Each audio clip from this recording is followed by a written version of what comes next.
Over the years being a motovlogger, I've always wanted to have the best video and best audio quality that I could get out of my equipment. When I first started out, I was rolling with some really not so good video and audio. I started off actually with this. I started off with the Sena 10C. I mean, for what it was great. I mean, it was an all-in-one unit that would give me video and audio, but the best it could do was only 1080 by 60, actually 1080/30. And to me, the more I looked at it, after looking at other videos out there, I'm like, yeah, I could do better. I really got tired of it. Everything came through not as crisp, and the quality wasn't all that good. So eventually I went with the two-prong setup. For the longest time, I was trying to avoid having so much equipment sitting on my helmet every time I wanted to ride. I missed the Sena 10C because I could just put this 10C on my helmet and go. Didn't have to sync anything, didn't have to pair anything. I just would connect and go. But I wanted to get better quality, so I had to make that sacrifice. So what I went ahead and did, picked up a Sena 20S Evo. I mean, this guy, as far as I'm concerned, gives you some of the best audio quality. I mean, the Sena 30K is good, but the audio quality is just as good on the 20S Evo as the 30K. So I went with this for my audio setup. And for my video, I went ahead and went with the GoPro Hero 4 Black. And to get the audio to stream through, I used the Sena Bluetooth backpack. And it worked out pretty good. I mean, I got pretty good audio, and the video was a lot better. I was able to actually get up to, I think, 2.7K.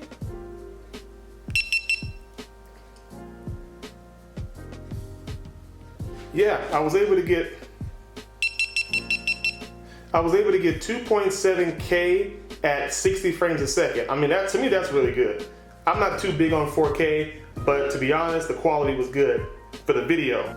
But the problem that I started to have after this was the audio. Man, I would get pops and dropouts because of the Bluetooth connection between the Sena 20S and between the Sena Bluetooth backpack made for GoPro didn't quite work as well. And the only way that I can get it to work well is if I downgraded the firmware. Once I downgraded the firmware, it worked well, but it still would give me those constant pops and, you know, dropouts after every few words of me speaking. That's not what I want as a motovlogger. No one wants that. So I said to myself, you know what? It's time to upgrade again. So let's talk about that. Alright guys, so what we're going to do is we're going to completely overhaul the video and audio setup of this. We're not going to be using the Sena for audio anymore, and we're not going to be using the GoPro Hero 4 for video anymore. So let's go ahead and just get rid of this portion of it.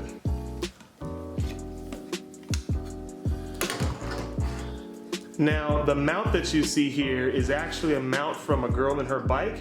This actual curved mount here, I love it. And we're still gonna reuse this mount in an attempt to set up a new audio video setup. So let's talk about the parts that we're gonna use to make this happen. So instead of using the same old GoPro Hero 4 Black, we're gonna go ahead and step our game up and go up to a GoPro Hero 7 Black. This is gonna be where we're gonna get our audio and our video. Now, with this, we're gonna be shooting in 4K, 30 frames a second. I definitely recommend picking up one of these as well, a Gimbal for GoPro Hero 7. They do make them for the 6 and the 5 if you have those two. I definitely recommend picking one of these up because the UV filter is gonna be amazing. Check this out.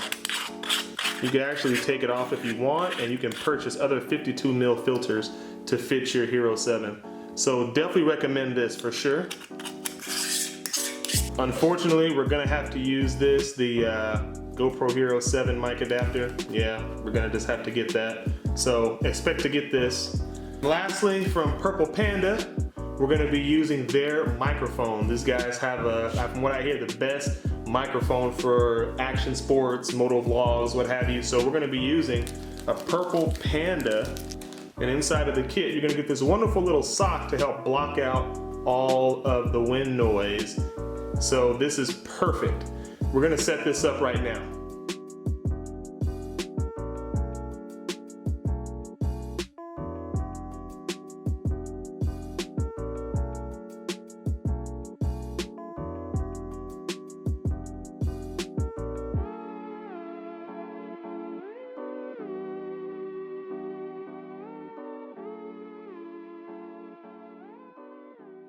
So at this point, I got the GoPro in place inside of the housing, and I've got the microphone adapter put on. I think what I want to do is mount this in a way so that way it grips to the hinge right here. So I'm going to probably run a zip tie.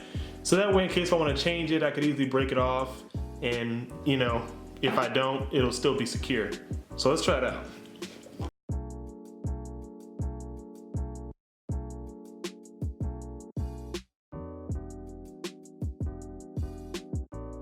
This is good, but I think I'm just gonna get a smaller zip tie next time. I'm gonna try it out. All right, so let's get our screwdriver. Let's tighten this up in place.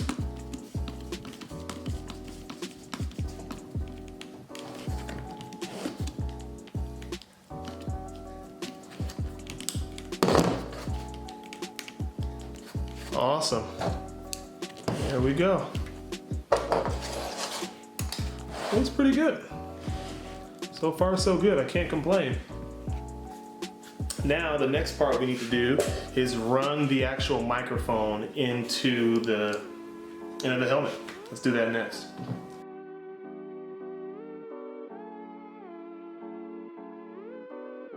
So what I'm gonna try to do is mount the microphone right about in here, right where that Velcro meets right there. So that's where we're gonna run our purple Panda mic from, right in there.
So I have to admit, guys, all in all, it looks really good. This is the setup. Again, using the mount from a girl and her bike. We've got the GoPro Hero 7 mic adapter, mic plugged into the GoPro. We got the Gimbal for Hero 7, the UV filters on, and we still got our Sena mounted. So technically, we're really using just the mic adapter. We don't need to keep that Bluetooth connection paired anymore. So the only thing we got to do now is go out, test it, and see how it looks, see how it sounds. Let's try it out. Whew. All right, y'all. So yeah, I got to tell you, man, this setup is working out really nice. And I know this because I already went home and I looked at the footage already. So I'm just out here again making sure that it looks right. But man, I'm telling you right now, if you pick up the equipment that I showed you and connect everything up to your helmet, you should get pretty much the same quality that I'm getting. I mean, it may be a little bit different depending on the type of helmet that you have, depending on if you have that chin curtain or not, you know. But for the most part, you should get crystal clear audio. You should be able to still hear your bike, but it shouldn't be too loud coming through on the microphone. So let me know what you guys think. I mean, how does the video quality look? Right now I'm shooting in 4K 30, and I think I'm gonna leave it like this for a little while because I don't want to use 4K 60. Well, I'll put it like this, I can't use 4K 60. That 2.7K 60 wasn't bad either, but you know, I want the best, you know, I ain't messing around. Get over here. Oh yeah. Woo.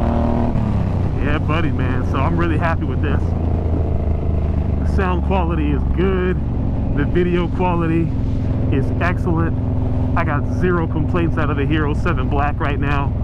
0 complaints coming from the Purple Panda microphone. I like it. I mean, this is really, really good. At first I thought I was gonna have some problems with it, and I had to do a little bit of you know, a little bit of editing in post to make it perfect. But me personally, I want to get the best possible video that I can. But me personally, I want to get the best possible video that I can before having to go into editing, because I want to spend as little time editing as I possibly can. I'm not a big fan of it. I'd rather spend more time riding and less time editing, if you ask me. So let me know what you guys think in the comments. Is this an improvement over the previous video? Over the previous quality? I think so. But I'll let you guys be the judge. Let me know what you guys think in the comments. 602 out.